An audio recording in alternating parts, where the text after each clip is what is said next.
Tenho a impressão de que, conforme vamos crescendo, a sensação de deslocamento com esse mundo parece algo cada vez mais comum na nossa vida. No nosso dia a dia, somos levados a encarar situações que parecem que não foram feitas para nós, indo estudar por mera obrigação, realizando tarefas inúteis que gastam nosso curto tempo na Terra e minam nosso verdadeiro potencial que acreditamos que existe no nosso interior. Essa questão sobre o que é realidade e o que não é um dilema trazido desde os antigos e que está enraizado na psique humana e na maneira com que lidamos com o nosso dia a dia. É um dilema que altera nossa forma de enxergar a vida, entrando no vasto e incomensurável grupos de dilemas éticos com o qual a humanidade e cada um de nós tem que lidar antes da inevitável morte. Ética vem da palavra grega ethos, que pode ser lida de duas formas a depender da forma que era escrita. Lendo-se a palavra ethos, o significado era costumes, hábitos, morada, leis. E lendo-se a escrita ethos, o significado ficava caráter, personalidade, modo de ser.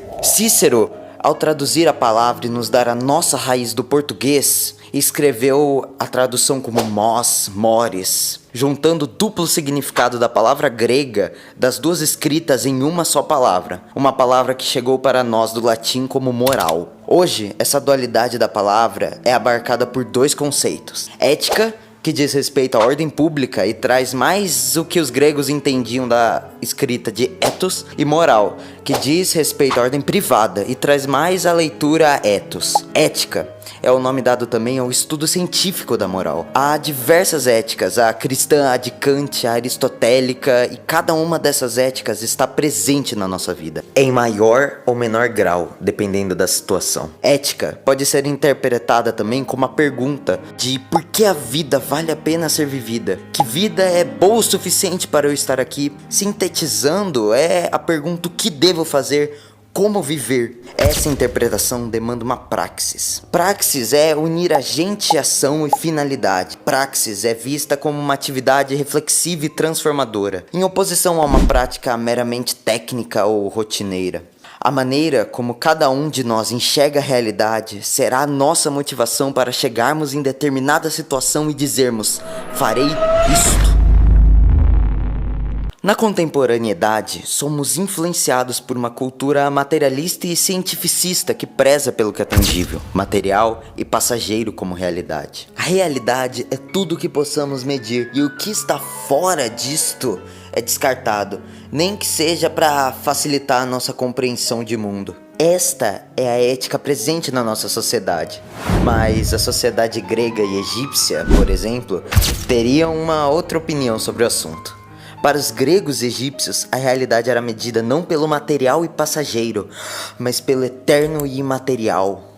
Eles encaravam a característica da finitude material, o fato de que tudo e todos estão predestinados à destruição e à morte, como uma prova de que o que é material não pode ser real, visto que desaparecerá em algum momento. A realidade estaria fundamentada idealmente na capacidade de permanecer, de ser e não de estar. E a partir desta diferente noção de realidade, a sociedade deles tinha uma noção diferente da nossa sobre como a vida deveria ser vivida e o que deveriam fazer com a própria vida. O mito da caverna de Platão retrata muito bem esse ponto de vista de que a realidade é pautada no ideal e imortal, não tangível pelos nossos sentidos. E com este mito podemos compreender um pouco melhor esse dilema da realidade. Brevemente comentando, esse mito retrata a revelação da realidade a uma pessoa que passara a vida inteira acorrentada em uma caverna, vendo apenas sombras, presa e acreditando que aquilo era a realidade. Saindo da caverna pela primeira vez, ela sente seus olhos doerem e arderem em agonia ao se depararem com o sol e a materialidade humana. Mas logo os olhos se acostumam e esta pessoa volta para contar aos seus companheiros o que vira, o que era a realidade de fato. Mas os companheiros, assustados, a matam e a destroçam, permanecendo na caverna. Outro texto de Platão que retrata o receio do pensamento grego em tratar o tangível como algo fiel à realidade é Fedro, no qual Sócrates dialoga sobre como a escrita é um instrumento útil para a preservação do conhecimento, mas que não é absoluto, e que o pensamento ideal do autor não está verdadeiramente contido naquelas palavras, visto que não podemos dialogar, questionar ou tirar dúvidas com o livro, estando todas aquelas ideias na realidade contidas no mundo das ideias, não acessível por meio de letras e dos nossos sentidos. O psicanalista Lacan diz que é o incômodo da falta de algo em nossa existência, o sofrimento que move o ser humano e o impede de ser coagido pela pulsão da morte a se conformar com o que a realidade lhe apresenta e assim cessar a sua necessidade de agir. A busca por algo mais real é fundamentada no próprio cerne da razão da existência humana, inconformada com a realidade que se apresenta para ela. Esse incômodo pela própria existência faz com que busquemos algo além deste incômodo, além da nossa própria existência, buscando algo mais real. As sociedades egípcia e grega buscavam a realidade no imaterial e eterno, porque a materialidade para eles não trazia segurança.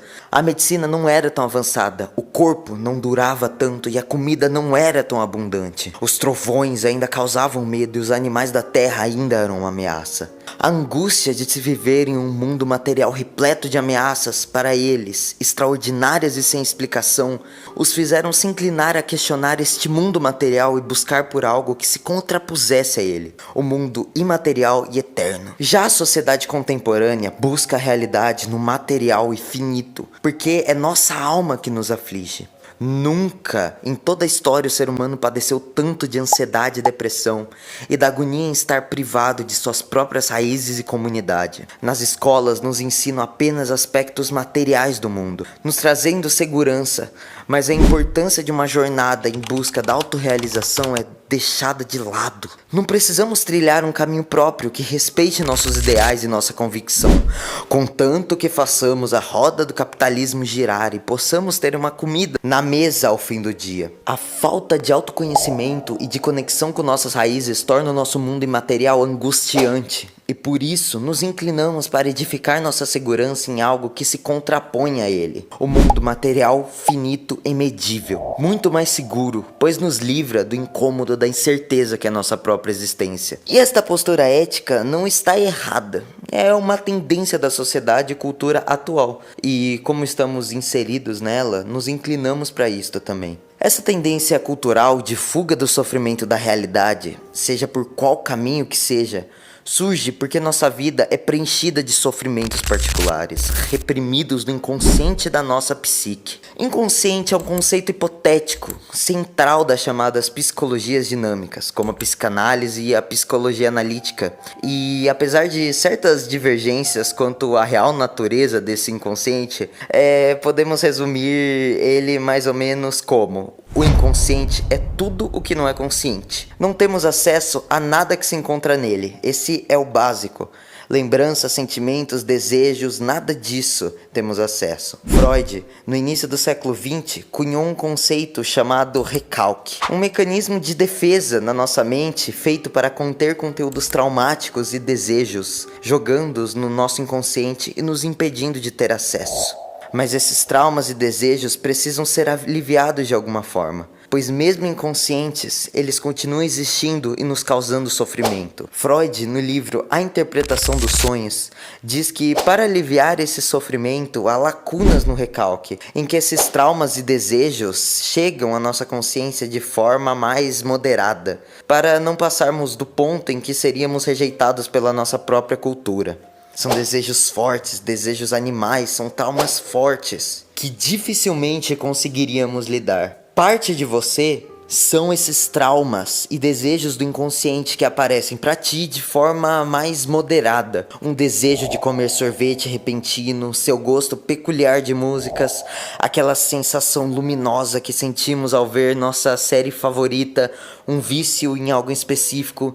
Todas essas particularidades mais pessoais suas estão na sua vida e não de outras pessoas por um motivo. Há alguma parte mais profunda nessas coisas que aliviam o sofrimento contido no seu inconsciente. E isto vai além de um aspecto lógico ou racional. É uma escolha feita pelo seu inconsciente, segundo as preferências e necessidades dele. Aqui vai uma verdade que você já deve ter percebido.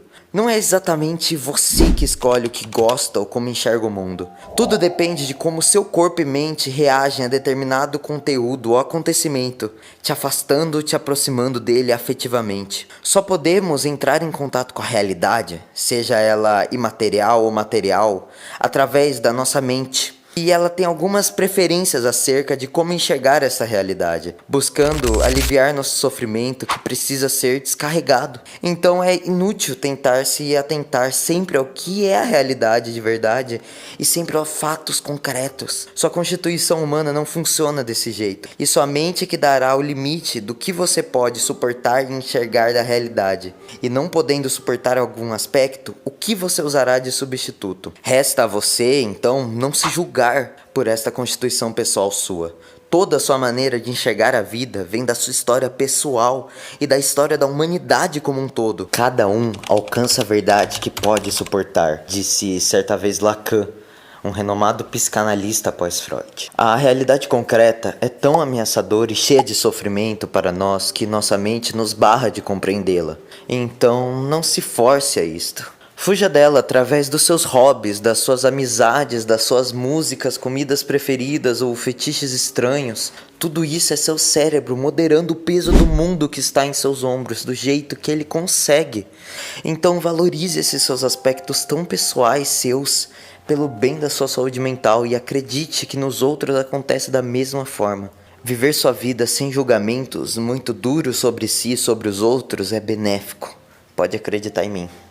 Sobre esse assunto de realidade, eu sei que tem realmente uma parte mais científica da coisa, mas eu sou um estudante de psicologia e eu realmente não tenho um conhecimento aprofundado sobre o assunto.